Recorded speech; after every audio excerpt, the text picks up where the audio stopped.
Assalamualaikum warahmatullahi wabarakatuh. Bismillahirrahmanirrahim. Alhamdulillahirrabbilalamin. Pada kesempatan hari ini kita dapat bertemu kembali melalui video ini, yaitu untuk membahas terkait COVID-19 di episode yang kedua. Jadi pada episode pertama kemarin kita sudah membahas terkait epidemiologi secara keseluruhan, kemudian terkait virus yang menyebabkan COVID-19, terkait COVID-19 itu sendiri dan beberapa terminologi lain. Dan sebelumnya juga kita bahas juga terkait cara penularan, cara infeksi, terus terkait dengan gejala, upaya pencegahan, dan lain sebagainya. Jadi pada kesempatan hari ini, kita akan membahas terkait epidemiologi, kemudian reproduction number atau R0. Ini biasanya kalau pernah melihat terkait statistik perkembangan update COVID-19, kemudian angka kematian, kemudian kita akan membahas terkait social distancing atau physical distancing. Apa itu physical distancing atau social distancing dan mengapa itu dibutuhkan, nanti akan kita bahas. Baik, untuk sebelumnya kita akan melihat epidemiologi secara dunia, worldwide. Jadi ini bagi yang baru bergabung, ini bisa membuka update terkait kasus COVID-19 di worldometer.info. Coronavirus di sini tersaji berbagai grafik dan kurva yang cukup informatif menjelaskan perkembangan dari kasus COVID-19 ini sendiri.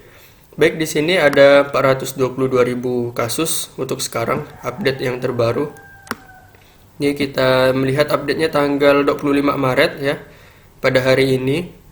Ini ada 422.000 kasus, 566. Kemudian jumlah kematiannya 18.887. Kalau kita kalkulasikan rasio kematian dengan kasus yang terdiagnosa, ini sekitar 4,4%. Oke. Nah, total sembuhnya ada 108.000 kasus, 108.388 kasus. Jauh lebih banyak, melebihi dari angka kematian, yang mana angka kematian ini sangat tergantung dari komorbiditas yang telah kita bahas pada episode sebelumnya. Jadi di sini kita bisa melihat aktif kasus dan kasus yang sudah selesai. Jadi pada kasus yang aktif ini ada 295.000 kasus, 291 kasus, yang mana sebagian besar 96%, di atas 90% ini memiliki kondisi atau gejala yang ringan. Nah, ini kemudian hanya 4% yang serius atau kritis. Ini biasanya yang membutuhkan ICU, ventilator, dan sebagainya macam. Ini hanya 4%, sebagian kecil. Nah, ini biasanya terdapat pada orang-orang dengan komorbiditas, baik itu dari faktor usia, faktor penyakit-penyakit lain seperti kencing manis, darah tinggi yang paling banyak, kemudian penyakit paru lainnya, penyakit jantung, dan sebagainya macam. Kemudian kasus yang telah selesai, ini kita membandingkan kasus yang telah sembuh dan pada angka meninggal. Jadi di sini kita melihat persentase kasus yang telah selesai, 85% diantaranya ini sembuh, sedangkan 15% diantaranya meninggal. Nah, di worldometer.info ini kita bisa melihat per negara. Kita bisa klik di sini. Nah, ini paling banyak. Ini dia diurutkan dari kasus yang terbanyak ini. Cina yang paling banyak, kemudian disusul Italia dengan kasus baru ini 5.249 kasus. Ini terkait dengan pemeriksaan tes yang lebih agresif di Italia dan di Amerika Serikat, sehingga kasusnya melonjak. Kemudian angka kematian di antara negara-negara yang sekarang ini sedang aktif ya, Italia ini angka kematiannya sekarang yang paling banyak, angka kematian yang baru yang paling banyak di Italia. Sekarang kita melihat ke Indonesia. Nah, Indonesia ini ada di sini ya, 686 kasus yang terbaru ya, dengan 107 kasus baru, 107 kasus yang baru. Dan total angka kematiannya ada 55 kasus. Nah, Ini semakin hari grafiknya ini masih terus meningkat. Baik. Nah, ini kita bisa melihat kalau di grafik ini kita bisa melihat klik di Indonesia. Nah, ini ada update-nya per tanggal. Nah, ini close case-nya ada 85 kasus. Kalau di Indonesia kita masih cukup sedih. Ini angka kematiannya masih melebihi dari angka yang sembuh pada kasus yang telah selesai untuk sementara ini. Jadi ini adalah data sementara karena datanya masih terus berjalan dari hari ke hari, masih berubah yang sangat signifikan. Jadi di sini kita bisa melihat skala linearnya. Ini bulan Maret melonjak tinggi ya kasusnya dengan angka kematian yang juga meningkat. Baik. Nah, ini kita bisa melihat di info ini dia update-nya per tanggal. Nih. Tanggal 24 kemarin ada 107 kasus baru dengan 6 angka kematian yang baru. Oke. Ini kita bisa klik sumbernya.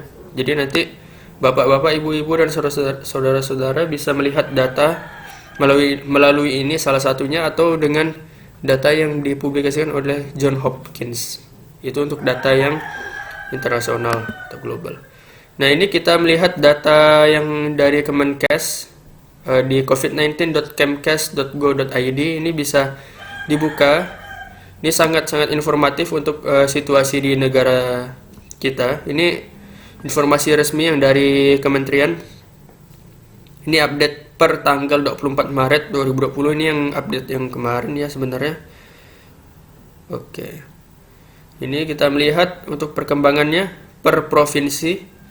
Ini paling tinggi memang masih di Jakarta, ada 353 kasus dengan angka kematian kumulatif 29 kasus. Yang mana kumulatif dari berbagai daerah di Indonesia ini ada 579 kasus dengan jumlah meninggal 49 kasus. Semoga kondisi di negara kita secara khusus dan di seluruhnya ini semakin membaik, kita harapkan. Nah, ini kita bisa melihat wilayah Indonesia dengan transmisi lokal. Untuk apa kita mengetahui transmisi lokal? Ini terkait dengan kontak. Nah, jadi seperti yang di episode sebelumnya ada kontak dan gejala, itu yang harus benar-benar diperhatikan. Ini masih DKI Jakarta, Banten, kemudian di Jawa Barat, Jawa Tengah, Solo ya, di Jawa Timur ada Kabupaten Malang dan Surabaya.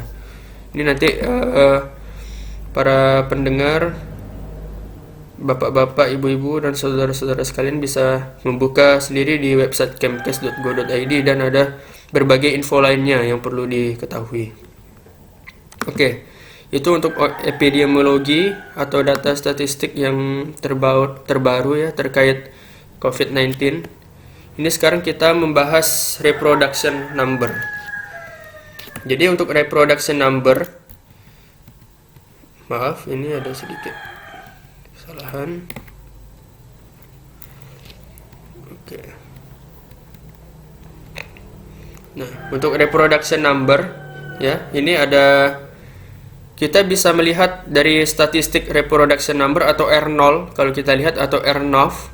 Nah, ini merepresentasikan satu orang bisa menjakiti berapa orang. Nah, jadi secara sederhananya seperti itu.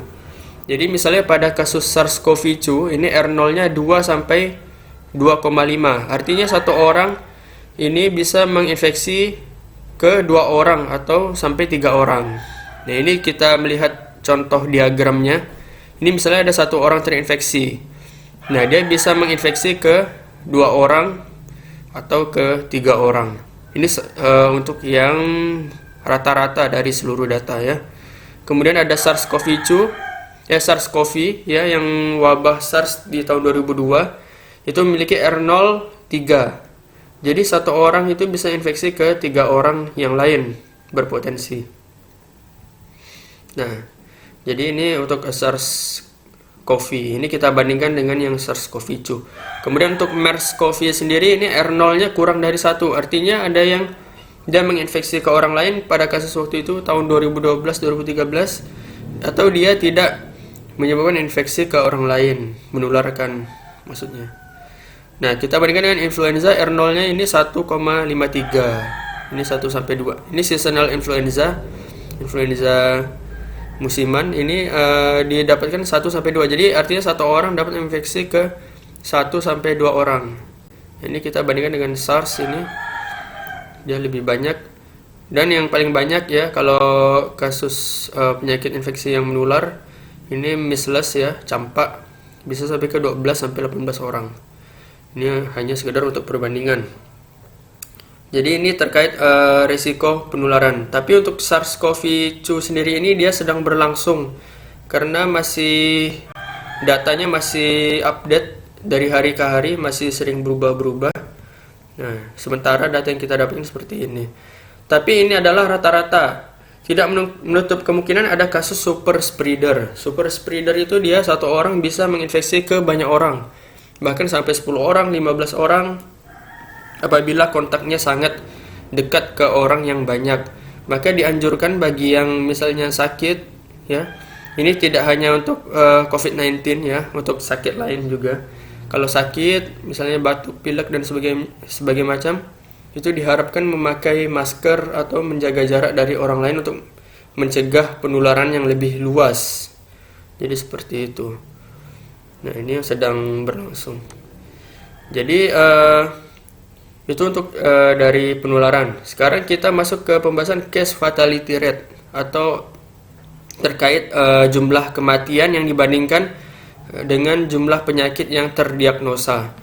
Jadi kalau kita bandingkan SARS-CoV-2 atau COVID-19 ini sendiri, untuk sementara ini dia case fatality rate tadi 18 ribuan kita bagi dengan 400 ribuan kasus, 18 ribuan kasus meninggal kita bagi dengan 400 ribuan kasus yang terdiagnosa. Sementara ini sekitar 4,4%. Sedangkan SARS-CoV kita bandingkan SARS yang 2002 itu adalah 10%.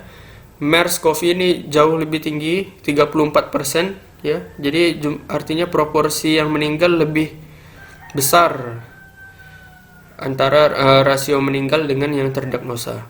Nah, seasonal flu ya, flu musiman ini 0,1% cukup kecil, lebih kecil daripada COVID-19.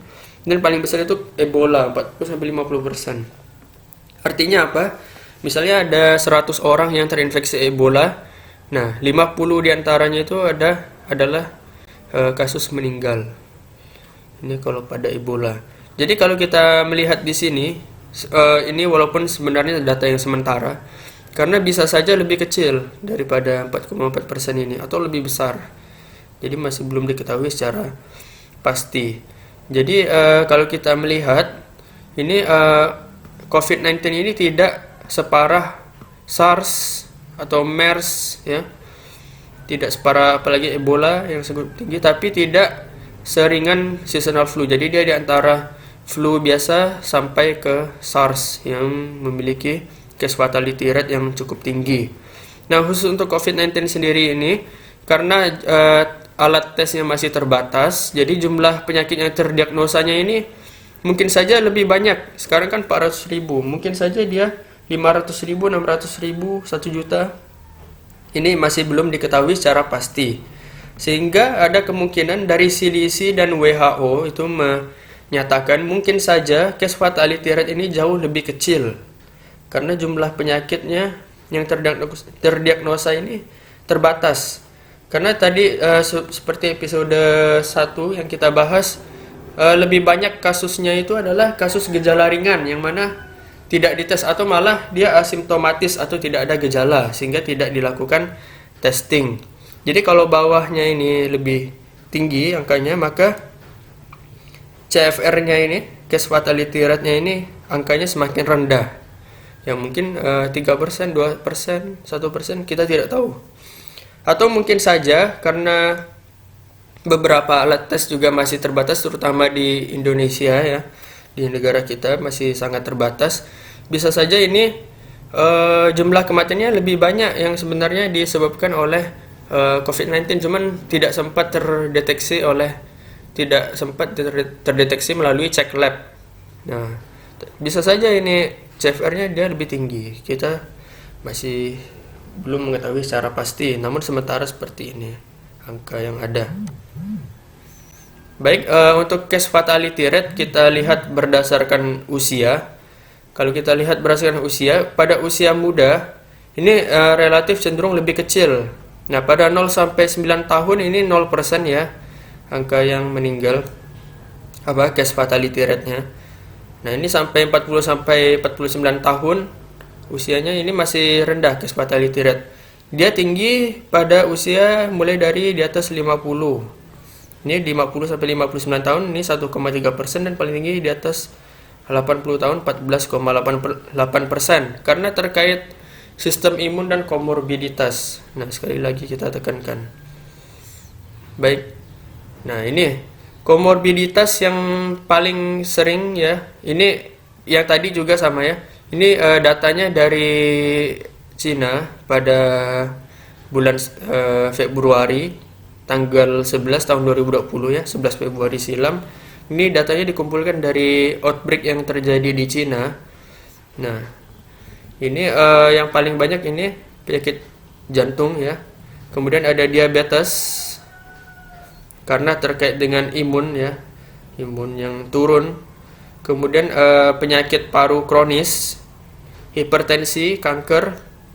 Nah, ini relatif lebih tinggi case fatality rate-nya. Jadi orang-orang dengan komorbiditas ini dari data ini dapat dilihat memang memiliki case fatality rate yang lebih tinggi atau penyakit yang lebih serius. Nah, pada pasien yang tidak ada komorbiditas ini relatif lebih kecil, 0,9%. Nah, jadi individuals with underlying health condition, individu dengan kondisi kesehatan komorbiditas itu lebih rentan daripada yang tanpa. Oke, itu untuk case fatality rate. Sekarang yang sedang digambar-gemborkan itu adalah social distancing. Sebenarnya ada lagi selain social distancing seperti isolasi, karantina, dan sebagainya macam. Nah, jadi pada intinya ini adalah tujuannya adalah untuk mengurangi penyebar luasan penyakit. Nah, penyebar luasan penyakit. Jadi kalau untuk social distancing misalnya kita menjaga kontak langsung secara fisik ya, physical distancing itu sekitar 1 meter atau lebih pada orang biasa ya, orang untuk sementara ini. Jadi ini ada suatu contoh ya, ini hanya suatu contoh saja, diagram the power of social distancing. Misalnya kalau kita social distancing, satu orang ini misalnya dia kalau tidak social distancing dapat menginfeksi sampai ke 2 orang atau 3 orang. Nah, kalau misalnya ada social distancing, menjaga jarak, habis itu keluar rumah seperlunya, itu satu orang itu dapat menginfeksi kurang dari 2 orang, bisa 1 orang atau 2 orang ya. Kalau lebih diperhatikan lagi, 1 orang ini dapat berkontak ke 1 orang atau tidak berkontak ke orang lain karena ada karantina, social distancing, dan sebagainya macam. Nah, ini akan berdampak ke penyebar luasan. Kalau kita lihat ke hari ke-30 ini 406 orang ya, kalau tanpa social distancing terinfeksi. Ini hanya sekedar analogi, diagram saja. Ini bukan data yang asli ya, ini sekedar gambaran. Kemudian ini misalnya kalau orang yang cukup menjaga jarak, ini bisa 30 harinya 15 orang atau sampai 2,5 orang ya, 2 sampai 3 orang. Nah, jadi kalau kita menjaga jarak dengan orang lain, misalnya tidak pergi keluar untuk hal-hal yang tidak perlu, kemudian kita menjaga jarak antara kontak fisik 1 meter atau lebih misalnya. Nah, itu cukup membantu untuk menurunkan penyebar luasan penyakit. Nah, seperti itu. Atau yang bergejala misalnya ada demam, batuk, pilek, nah itu memakai masker. Sebenarnya dia harus mengkarantina di rumah selama 14 hari atau lebih. Nah, ataupun kalau misalnya terpaksa keluar, misalnya mau ke rumah sakit, misalnya riwayat pergi ke daerah yang transmisi lokal, kemudian ada demam, batuk, pilek, sesak. Nah, itu memang harus ke rumah sakit memang itu, atau ke fasilitas kesehatan yang terdekat. Nah, itu pada saat keluar diusahakan pakai masker supaya tidak menyebarkan penyakit, entah itu COVID-19 atau penyakit lain ya. Ini sekaligus memang harus menjadi suatu kebiasaan. Itu harus melindungi diri untuk menyebarkan ke orang lain. Salah satunya dengan cara memakai masker. Jadi seperti itu. Nah, ini social distancing ya, ini cukup signifikan. Nah, mengapa social distancing itu atau physical distancing itu diperlukan? Jadi di sini kita melihat dari kapasitas pelayanan kesehatan yang ada. Nah, ini di dunia maupun di Indonesia ya. Jadi ini karena sebuah outbreak wabah dan sekarang pandemi, ini angka positif kasusnya juga terus meningkat dan semakin banyak. Apabila tidak ada social distancing atau physical distancing, maka akan mempercepat perluasan. Jadi angka kasusnya itu langsung meroket tinggi dalam jarak waktu yang dekat. Misalnya dari hari ke 0 ya sampai ke hari 1 minggu ini bisa meroket. Ini hanya sekedar analogi. Meroket. Nah, kalau yang tiba-tiba meroket seperti ini, sedangkan misalnya jumlah rumah sakitnya itu terbatas, tenaga kesehatannya terbatas. Nah, ini banyak kasus yang di atas kapasitas dari pelayanan kesehatan, sehingga banyak yang tidak tertangani maksimal. Nah, ini yang saya tunjuk dengan pointer ini. Nah, di antara ini adalah kasus yang berpotensi tidak tertangani dengan baik. Nah, apa yang terjadi kalau tidak tertangani dengan baik di grafik ini? Maka akan berpotensi meningkatkan angka kematian. Jadi kalau misalnya kasusnya melonjak, ini sekedar contoh, misalnya ada tiba-tiba 1000 orang, sedangkan di sebuah rumah sakit dokternya cuma 10 misalnya. Misalnya 1000 orang sekaligus masuk dalam rumah sakit. Nah, akan semakin banyak orang yang tidak tertangani, sehingga akan meningkatkan jumlah pasien yang akan mengalami kondisi yang serius atau kritis, bahkan akan berpotensi untuk meningkatkan angka kematian. Nah, apabila kita social distancing, maka grafik ini atau kurva ini tidak langsung mendadak naik. Jadi dia akan melandai karena penyebar luasannya itu tidak cepat jadinya kalau ada social distancing. Sehingga kita harapkan kurva yang seperti ini. Jadi kurvanya melandai, ini di bawah kapasitas dari sistem pelayanan kesehatan, sehingga semua yang sakit yang memang membutuhkan pelayanan di rumah sakit dapat tertangani dengan optimal, dengan harapan akan menurunkan angka kondisi pasien yang menjadi kritis atau menurunkan angka kematian. Jadi seperti ini. Jadi ada 2 faktor utama yang kita harus perhatikan. Di sini kita bisa menaikkan bar healthcare system capacity ini dengan misalnya meningkatkan APD, kemudian meningkatkan fasilitas kesehatan yang ada. Ini kita bisa meningkatkan ini sehingga lebih banyak lagi pasien yang dapat tertangani dengan baik. Nah, cuman ini memang butuh waktu, tidak bisa langsung, terutama di Indonesia. Nah, oleh karena itu ya, di samping faktor yang ke-1 ini, terus ada faktor yang kedua dari pasiennya itu sendiri, dari penyebar luasan penyakitnya. Nah, ini kita bisa menurunkan ini supaya tidak meroket melebihi garis kapasitas kesehatan ini. Kita melandaikan grafik. Nah, dengan menurunkan kecepatan penyebar luasan, diantaranya dengan physical distancing atau social distancing. Nah, ini ada suatu diagram analogi juga ini. Misalnya ini adalah populasi. Misalnya ini populasi di Indonesia. Nah, ini populasi di Indonesia. Ada sebagian yang terinfeksi. Sebagian yang terinfeksi. Yang terinfeksi ini dia dapat meningkat atau dia dapat menurun. Nah, hal apa saja yang dapat menurunkan faktor yang terinfeksi ini sendiri? Misalnya dengan social distancing atau dengan isolasi ya. Jadi ada di episode 1 kemarin kita ada membahas ODP ya. ODP atau dia kontak erat yang dengan resiko tinggi. Nah, itu kalau yang dengan ODP ya harus mengisolasi diri di rumah selama 14 hari. Itu bisa dibuka di episode sebelumnya. Atau kalau dia PDP misal dengan sesak, batuk yang berat, sesak yang berat ya, itu memang harus diisolasi di rumah sakit. Harus ke rumah sakit. Nah, itu untuk menurunkan angka yang terinfeksi, karena dengan social distancing dan isolasi ini, isolasi baik di rumah maupun di rumah sakit ini untuk menurunkan angka penyebar luasan. Kemudian didukung juga dengan sistem imun yang baik, misalnya dengan tidur teratur, kemudian mengkonsumsi makanan yang seimbang, gizi seimbang, dan sebagainya macam. Imunostimulan ada yang merekomendasikan. Kemudian ini kasus yang terinfeksi juga bisa meningkat. Nah, ini pada kasus apa? Pada kasus yang orang yang apatis, misalnya tidak untuk situasi yang sementara ini sekarang ini misalnya tidak mengindahkan social distancing.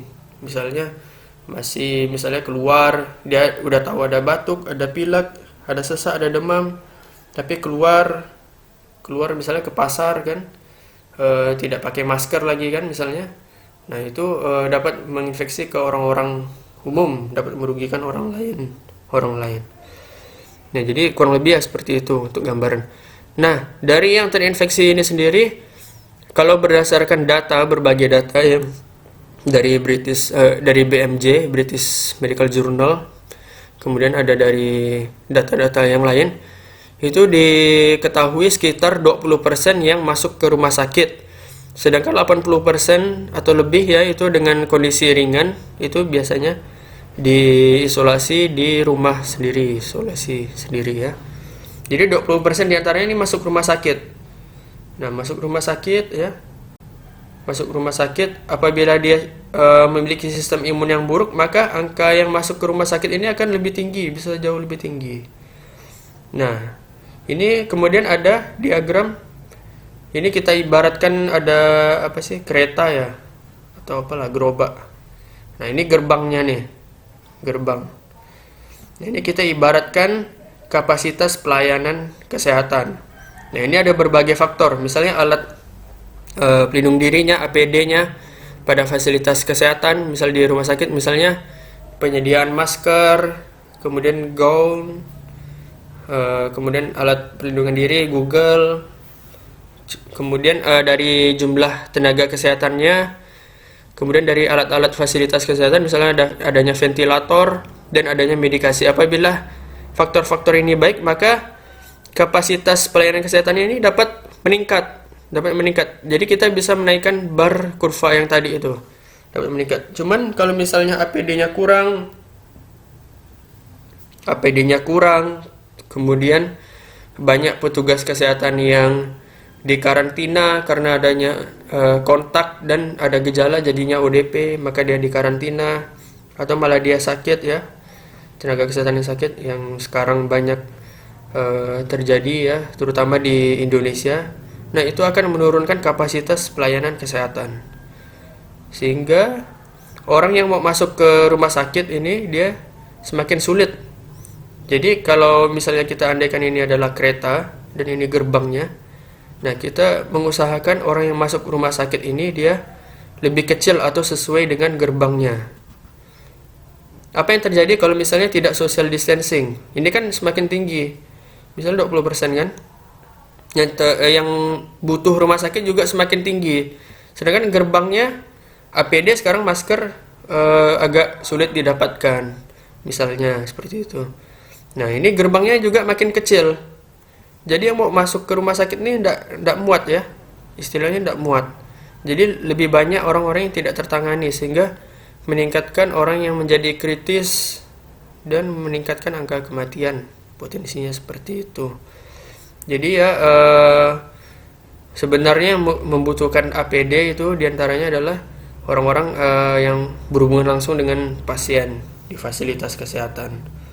Jadi kalau untuk orang-orang umum ya, kalau mau beli masker dan sebagainya macamnya itu dibolehkan, tidak ada yang melarang. Cuman kalau bisa tidak berlebihan. Misal satu orang tidak perlu sampai misalnya beli langsung 100 kotak, 50 kotak, 10 kotak. Nah, karena jumlah yang terbatas, nah itu sangat sebenarnya APD-nya itu lebih banyak dibutuhkan di fasilitas kesehatan seperti masker, kemudian sarung tangan ya, dan sebagainya macam. Nah, berbagai penelitian di luar sebenarnya penggunaan sarung tangan ya pada orang umum itu sebenarnya tidak cukup bermanfaat. Lebih baik itu sebenarnya cuci tangan. Cuci tangan. Jadi kalau untuk penggunaan sarung tangan ya boleh saja kalau misalnya jumlahnya cukup. Cuman kan sekarang kondisinya jumlahnya terbatas. Nah, apabila dan kalau misalnya habis pakai langsung buang ya tidak risiko tertular. Cuman kalau sarung tangannya dipakai, tapi pakai sarung tangan juga misalnya memegang wajah, megang mata, muka, mulut, nah sama saja dari sarung tangannya kan bisa membawa virus masuk ke dalam tubuh. Nah, jadi seperti itu. Jadi saya rasa sekian ya untuk pertemuan yang kedua. Semoga kita senantiasa dalam lindungan Allah dan senantiasa diberikan petunjuk. Insya Allah pada kesempatan berikutnya kita akan membahas terkait epidemiologi lagi ya. Kita akan update terus. Kemudian kita akan membahas awal penularan di Wuhan supaya kita lebih memahami lagi terkait infeksi SARS-CoV-2. Kemudian kita akan membahas juga terkait masa inkubasi dan periode onsetnya. Baik, wabillahi taufik wal hidayah. Wassalamualaikum warahmatullahi wabarakatuh.